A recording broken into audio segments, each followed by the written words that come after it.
The mystery is revealed.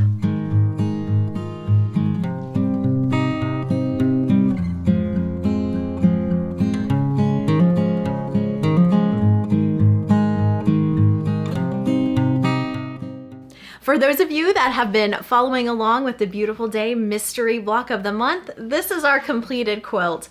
The finishing on this quilt is simple, just these lovely red cornerstones with sashing to frame out all of those pretty blocks we've been making every month. And then a light gray border to frame out those quilt blocks. I often use a more contrasting fabric for my quilts, but for this one, I wanted a nice soft border so that those quilt blocks could just shine. It gives it a really romantic, soft feeling, and I just love the way it turned out. We are going to take a look at the quilting on this up close. I want to show you the binding that I chose, the backing, and I also want to show you the runner. I have it down here in front of me, so I'm just going to pull this up right away.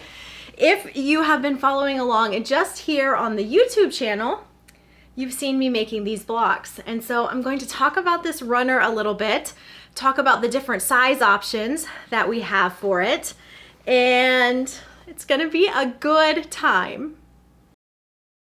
Here is a look at the beautiful quilting Kayleen Perry did for this quilt. This quilting design is called Macintosh Rose, and it's this wonderful swirly leaf sort of motif that works so nicely with these fabrics.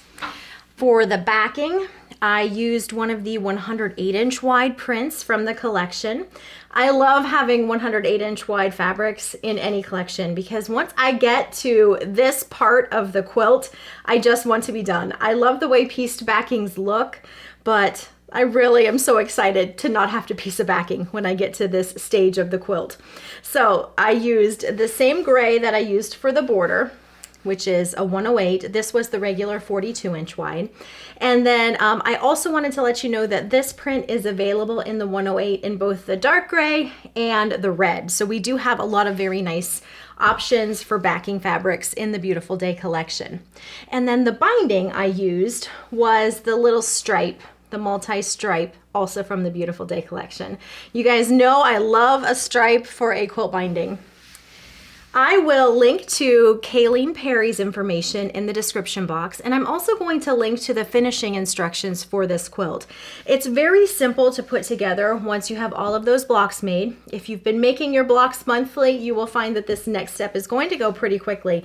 It's just simple sashing and cornerstones. I kept the setting nice and simple and sweet so that the blocks could just shine on their own.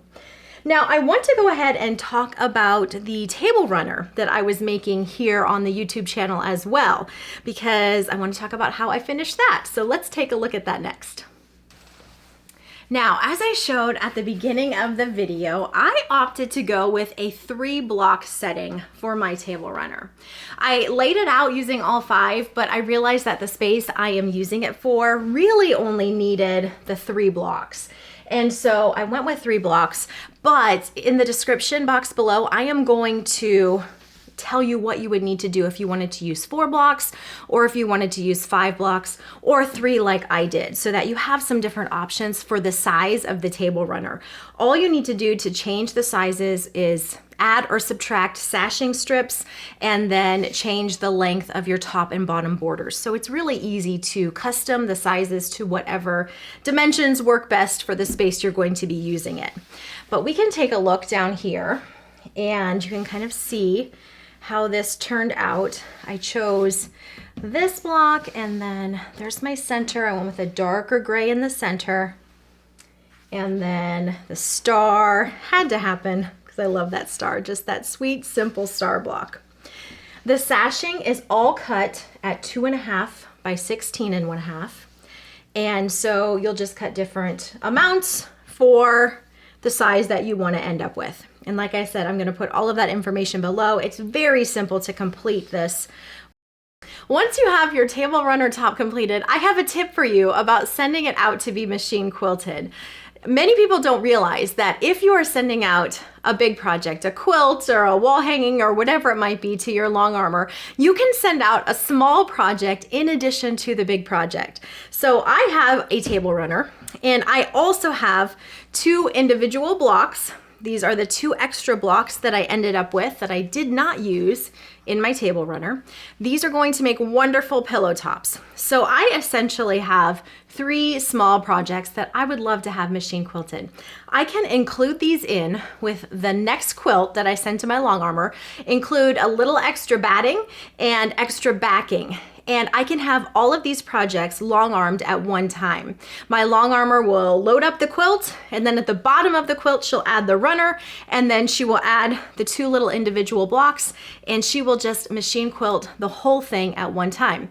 And then I'll get it back, and all I need to do is cut everything apart, and I have all of these wonderful machine quilted little projects just ready to be completed. And that's a great tip that most people don't realize that you can do. So check with your long armor if you enjoy sending things out to be machine quilted, because I have done that and I enjoy having everything machine quilted and ready to be completed. So just a tip for you guys on machine quilting. I hope that you have enjoyed sewing along with this mystery quilt along. I know I've really enjoyed sharing these blocks with you here on the channel, the Apricot and Ash blocks that I've been sharing here, and I've enjoyed the beautiful day, the whole quilt. I think it just turned out wonderfully, so I hope you've enjoyed seeing that over on my blog. And if you have enjoyed sewing along in this mystery sort of format, I do have another mystery quilt along that will be starting up very soon, and I am just about ready to release those fabric requirements. So be sure that you are following along on my blog. I'll link that down below too, so that you don't miss out if you want to join in on another fun mystery quilt along. Thank you so much for stopping by, and I will catch you next time.